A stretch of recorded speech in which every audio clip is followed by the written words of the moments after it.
L'espace d'une vie. Printemps 2020. 16 avril.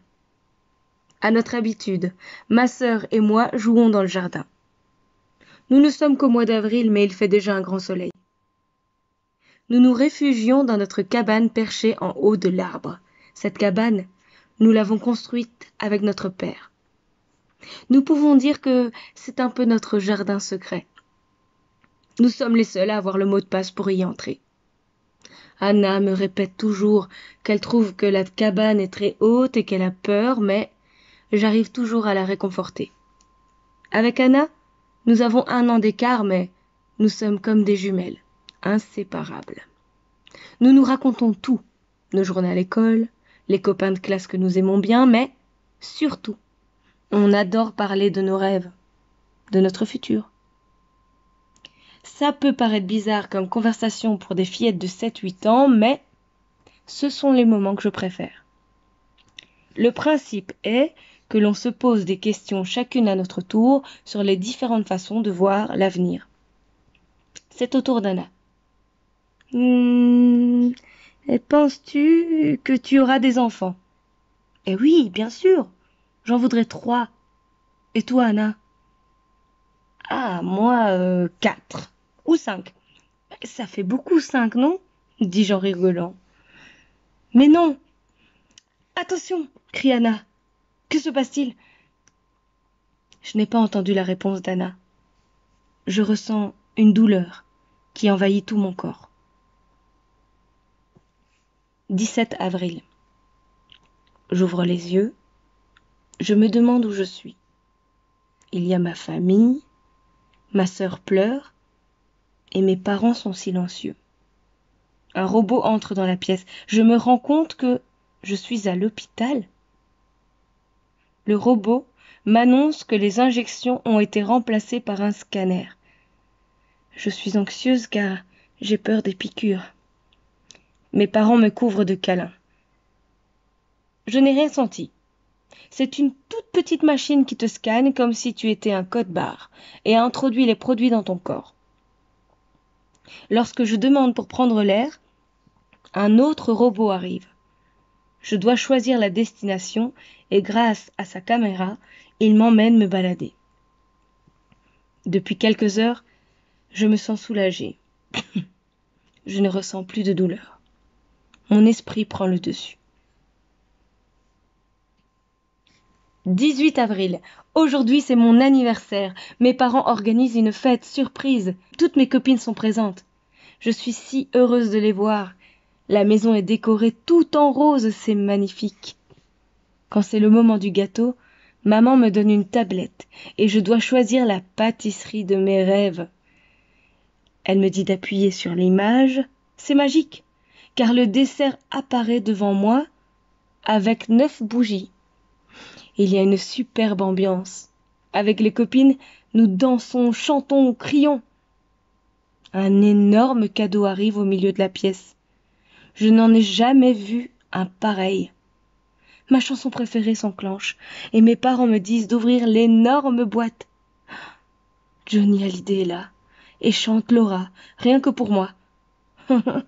Je suis la petite fille la plus heureuse du monde.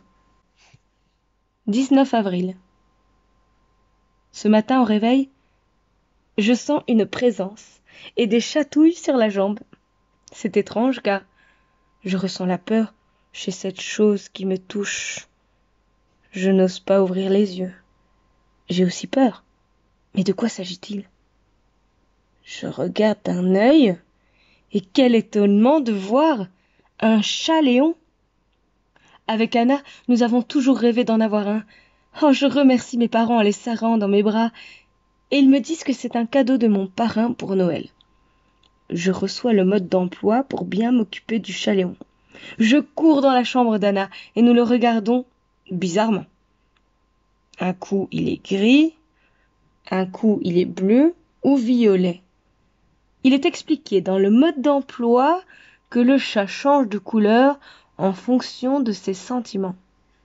Quel chouette animal! Je sens qu'il va m'étonner de jour en jour. 20 avril. C'est bientôt la fin de l'année scolaire. Et j'ai très peur car cette année je passe mon CEB.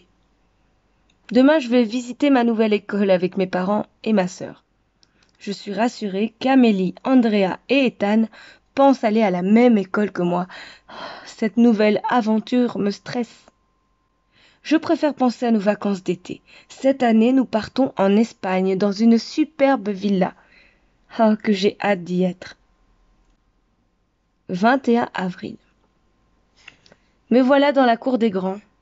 Quel stress. Le changement d'école est difficile et en plus, nous devons tous porter le même uniforme. Quand je l'ai enfilé ce matin, je me suis rendu compte qu'il y avait une petite caméra au niveau du ventre. C'est une façon de pouvoir nous surveiller. Arrivée à l'école, je suis soulagée de voir mes amis, ils sont déjà là. Je me dirige vers l'énorme portail où est installé un écran et un téléporteur. Le directeur de l'établissement me dit qu'il faut introduire mon année et mon nom. Je m'exécute et hop, me voilà devant mon local. En y entrant, je remarque un énorme écran. Je prends place. Lorsque tous les élèves sont assis, l'écran s'allume et notre enseignant y apparaît. Tous les cours se passent ainsi. Les élèves utilisent une ardoise électronique pour suivre les cours. Je sens que je vais passer la plus belle de mes années. 22 avril. J'ai réussi ma première année avec une très bonne moyenne. J'aime vraiment l'école et surtout les récréations avec mes amis. Un gros changement est apparu cet automne. Il faut que je vous le raconte. Un jour d'octobre, je me réveille comme d'habitude vers 7h30 et là, gros drame. Je vois une énorme tache rouge sur mes draps. J'ai peur et je crie. Mes parents et Anna arrivent dans ma chambre en trombe. Anna se sent mal, papa quitte la chambre et maman crie « Tu es enfin une femme !» Elle m'apporte immédiatement une trousse remplie d'accessoires que je ne connais pas. Maman m'explique comment mettre une serviette hygiénique et me dit que je dois la changer au bout de 72 heures car elle a une capacité d'absorption de 20 ml et un parfum sans bon intégré. Me voilà une vraie ado. Papa revient dans la chambre avec Anna. Mes parents trouvent que c'est le bon moment pour nous annoncer qu'un petit frère va venir agrandir la famille. Cette année sera bouleversante. 23 avril. Au début du printemps, nous déménageons. Notre maison était trop petite pour accueillir le futur bébé. Mes parents ont trouvé une maison pas très loin de l'école. Ça sera plus facile pour maman qu'Anna et moi nous y allions à pied. Il est 2h du matin, lors d'une nuit chaude d'été, lorsqu'Anna vient me réveiller pour aller à l'hôpital. Maman est prête à accoucher. Après 2 heures d'attente, je peux enfin découvrir mon petit frère. Il s'appelle Sacha et ressemble beaucoup à Anna et à moi. J'ai demandé pour le prendre dans mes bras, mais le robot l'a pris pour faire ses soins. En revenant de l'examen, il nous informe de son poids, sa taille et sa date de mort avec la cause. C'est obligatoire chez tous les nouveau-nés. Maman me montre l'utilisation d'une couche biodégradable. Mes parents m'ont expliqué que lorsqu'ils étaient jeunes, des mouvements pour protéger le climat existaient déjà. Heureusement, la Terre est encore vivable à notre époque. 24 avril. Sacha a déjà 8 mois. Il est un adorable petit bébé. Nous passons nos journées à le cajoler. Ce soir, pour la première fois, je vais pouvoir m'en occuper seule. Mes parents partent à une réunion à l'école d'Anna. Ils disent que j'ai assez de maturité pour m'occuper de mon petit frère.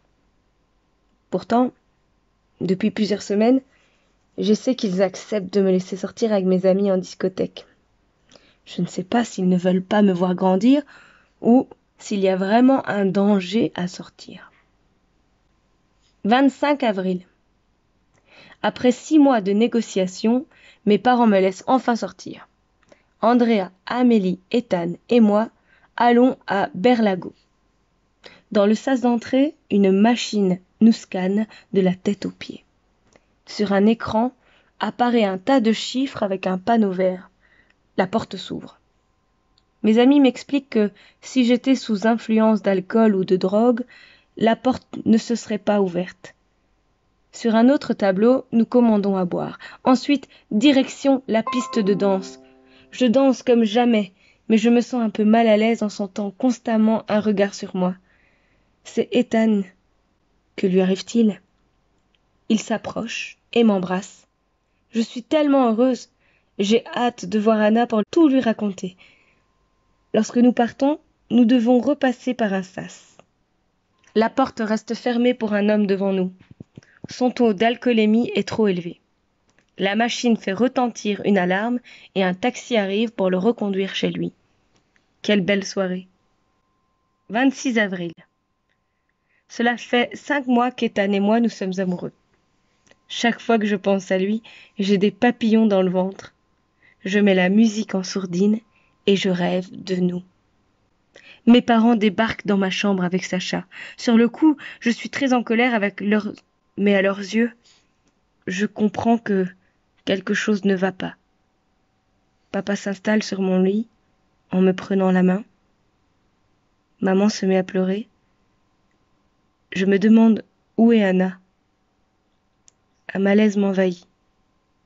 Papa m'explique qu'Anna a été victime d'un attentat terroriste à l'école et qu'elle ne reviendra plus.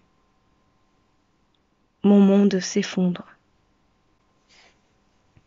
27 avril. Cela fait 1 an qu'Anna nous a quittés. Il n'y a pas un jour où je ne pense pas à elle. Je continue de tout lui raconter dans un journal. Avec Ethan, nous nous sommes inscrits à la haute école pour faire un graduat de juriste. Chaque nouvelle étape de ma vie est très difficile sans Anna. Je me raccroche beaucoup à Sacha. J'ai tellement peur qu'il lui arrive quelque chose. 28 avril. Les études se passent bien. Je passe mon permis cette année. Oh, quel stress d'être sur cette route. Il y a des voix qui arrivent de partout dans la voiture. Fais ci, fais ça, fais pas ci, fais pas ça. Ah, les robots me rendent folle. À peine assise, la ceinture de sécurité s'enclenche seule. Le casque se pose sur ma tête. Un scanner s'active pour vérification corporelle et seulement enfin la voiture décolle. Papa dit que je dois arrêter de râler car de son temps, il a appris à rouler au sol. Il passait des heures dans les embouteillages. N'empêche que je continue à râler. Il faut que je me concentre pour faire les 2500 heures de conduite avant l'examen. 29 avril.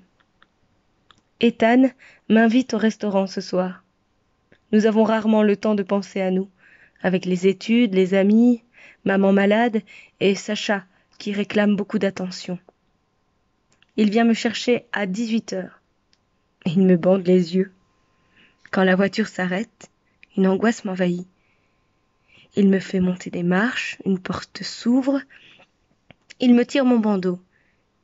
Et je me retrouve dans le noir. Il m'embrasse. La musique s'enclenche. Un projecteur nous éclaire et on se met à danser. Il me dit combien il m'aime.